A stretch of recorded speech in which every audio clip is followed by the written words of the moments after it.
দুইটা গুণ এমন রয়েছে যেই দুইটা গুণ একজন মুমিন ব্যক্তির মধ্যে যদি থাকে তাহলে আশা করা যায় সে জান্নাতি।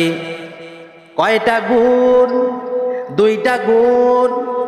আনাস ইবনে মালিক রাদিয়াল্লাহু তাআলা আনহু বর্ণনা করেন, কুন্না জুলুসান মা রাসূলিল্লাহি সাল্লাল্লাহু আলাইহি ওয়াসাল্লাম, আমরা একদিন আল্লাহর রাসূলের সাথে মসজিদের মধ্যে বসা। হঠাৎ করে আল্লাহর নবী আমাদেরকে লক্ষ্য করে বললেন, ও আমার সাহাবারা, তোমরা কি জান্নাতি মানুষ দেখতে চাও? তখন আমরা বললাম, ইয়া রাসূলুল্লাহ, ইয়া হাবিবাল্লাহ, অবশ্যই আমরা জান্নাতি মানুষ দেখতে চাই। আল্লাহর নবী বলেন, ইয়াতলু আলাইকুমুল আন রাজুলুম মিন আহলিল জান্নাহ, এখন মসজিদের মধ্যে একজন লোক প্রবেশ করবে, শুনে রাখো সে জান্নাতি। আনাস ইবনে মালিক বলেন, আমরা অধীর আগ্রহের সাথে মসজিদের দরজার দিকে তাকাইলাম, দেখতেছি কে মসজিদের ভিতরে প্রবেশ করে। আমরা তাকায়া দেখি একজন আনসারী সাহাবী মসজিদে আসলো। মসজিদে আসার পরে ওযু করলো, তারপরে বাম হাতে জুতা নিয়ে মসজিদের ভিতরে প্রবেশ করতে লাগলো। আর তার দাড়ি থেকে ওযুর পানিগুলো জরজর করে পড়তেছিল। আল্লাহর নবী আমাদেরকে লক্ষ্য করে বললেন, ও আমার সাহাবারা, রাখো সে হলো জান্নাতি। সম্মানিত ভাইয়েরা আমার, আনাস ইবনে মালিক রাদিয়াল্লাহু তাআলা আনহু বলেন, তারপরের দিন আমরা আল্লাহর রাসূলের সাথে মসজিদের মধ্যে বসা ছিলাম। আল্লাহর রাসূল প্রথম দিনের মতো আমাদেরকে আবার লক্ষ্য করে বললেন, ও আমার সাহাবারা, তোমরা কি জান্নাতি মানুষ দেখতে চাও? আমরা তখন আল্লাহর রাসূলকে বললাম, ইয়া রাসূলুল্লাহ, অবশ্যই আমরা জান্নাতি মানুষ দেখতে চাই। আল্লাহর নবী বলেন, এখন একজন লোক মসজিদের ভিতরে প্রবেশ করবে, শুনে রাখো সে হলো জান্নাতি।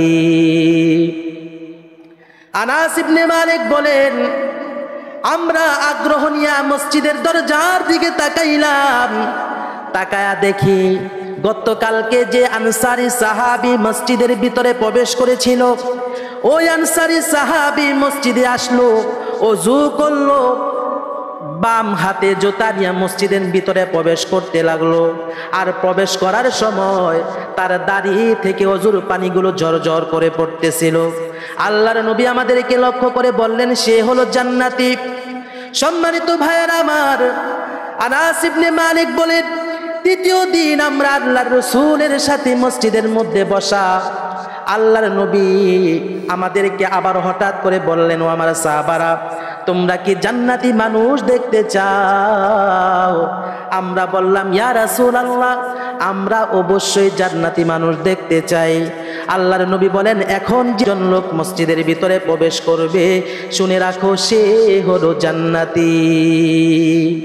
সম্মানিত ভাইরা আমার, আনাস ইবনে মালিক রাদিয়াল্লাহু তাআলা আনহু বলেন, আমরা আগ্রহ নিয়ে মসজিদের দরজার দিকে তাকাইলাম। তাকায়া দেখি গত 2 দিন যেই আনসারী সাহাবী মসজিদে এসেছিল, ওই আনসারী সাহাবী মসজিদের ভিতরে প্রবেশ করেছে। আল্লাহু আকবার। সম্মানিত ভাইয়েরা আমার, আনাস ইবনে মালিক রাদিয়াল্লাহু তাআলা আনহু বলেন, ওই মজলিসের মধ্যে আল্লাহর রাসূলের বিশিষ্ট সাহাবী আব্দুল্লাহ ইবনে আমর ইবনুল আস রাদিয়াল্লাহু তাআলা আনহু ছিলেন। আব্দুল্লাহ ইবনে আমর মনে মনে বলতে লাগলেন, আল্লাহর নবী এই আনসারী ভাইকে পর 3 দিন জান্নাতি বলে সম্বোধন করেছেন, 3 দিন জান্নাতি বলে ঘোষণা দিয়েছেন। হয়তোবা তার মধ্যে বিশেষ আমল আছে, যেই বিশেষ আমল থাকার কারণে আল্লাহর নবী তাকে জান্নাতি বলে সত্যায়িত করেছেন। আমি দেখব সে কি বিশেষ আমলগুলো করে থাকে। আব্দুল্লাহ ইবনে আমর বলেন, ওই আনসারী সাহাবী মসজিদ থেকে বের হয়ে গেল। আব্দুল্লাহ ইবনে আমর বলেন, আমিও তার সাথে সাথে পিছনে পিছনে যেতে লাগলাম। কিছু দূর যাওয়ার পর ওই আনসারী সাহাবীকে আমি সালাম দিয়ে বললাম, ভাই আমার, আমার পরিবারে একটু সমস্যা চলতেছে, আমি নিয়ত করেছি 3 দিন আমার বাড়িতে যাব না, আমি চাচ্ছিলাম আপনার বাড়িতে মেহমান হওয়ার জন্য। আপনি যদি আমাকে অনুমতি দেন তাহলে আমি 3 দিনের জন্য আপনার বাড়িতে মেহমান হতে চাই। ওই আনসারী সাহাবী বললেন, ও ভাই আমার, তুমি আমার বাড়িতে 3 দিন মেহমান হতে চাচ্ছ, সমস্যা নাই, তুমি আমার বাড়িতে মেহমান হিসেবে থাকতে পারো। আব্দুল্লাহ ইবনে আমর বলেন, আমি ওই আনসারী সাহাবীর সাথে তার বাড়িতে যাই। সকাল থেকে সন্ধ্যা পর্যন্ত আমি খেয়াল করলাম সে কি কি আমল করে। সন্ধ্যা থেকে সকাল পর্যন্ত আমি খেয়াল করলাম সে কি কি আমল করে। আব্দুল্লাহ ইবনে আমর ইবনুল আস রাদিয়াল্লাহু তাআলা আনহু তিনি বলেন, আমি 1 দিন 2 দিন 3 দিন তার বাড়িতে থাকলাম। থাকার পর আমি খেয়াল করে দেখলাম যে আমরা সাধারণত যে আমলগুলো করে থাকি, আমার ওই আনসারী সাহাবীও সেই আমলগুলোই করে থাকে। তার মধ্যে আমি বিশেষ কোনো আমল দেখি নাই, পাই নাই। 3য় দিন আমি আমার আনসারী ভাইয়ের কাছে গিয়ে বললাম, ও আনসারী ভাই, আমার পরিবারের মধ্যে এমন কোনো সমস্যা নাই যে সমস্যার কারণে আপনার বাড়িতে আমাকে 3 দিন থাকতে হবে। ও আনসারী ভাই, আপনার বাড়িতে থাকার একটা বিশেষ কারণ আছে। কারণটা হলো আল্লাহর নবী পর 3 দিন আপনাকে জান্নাতি বলে ঘোষণা দিয়েছেন, জান্নাতি বলে সত্যায়িত করেছেন। আমি ভাবলাম আপনার মধ্যে বিশেষ কোনো আমল আছে, যেই বিশেষ আমলের কারণে আল্লাহর নবী আপনাকে 3 দিন জান্নাতি বলে ঘোষণা দিয়েছেন। আমি জানতে চেয়েছিলাম আপনি কি সেই বিশেষ আমলটা করেন, যাতে করে জেনে আমিও সেই আমলটা করতে পারি। কিন্তু দেখলাম আমরা সাধারণত যে আমলগুলো করে থাকি আপনিও সেই আমলগুলোই করেন। আপনার মধ্যে আমি বিশেষ কোনো আমল দেখি নাই, বিশেষ কোনো আমল পাই নাই।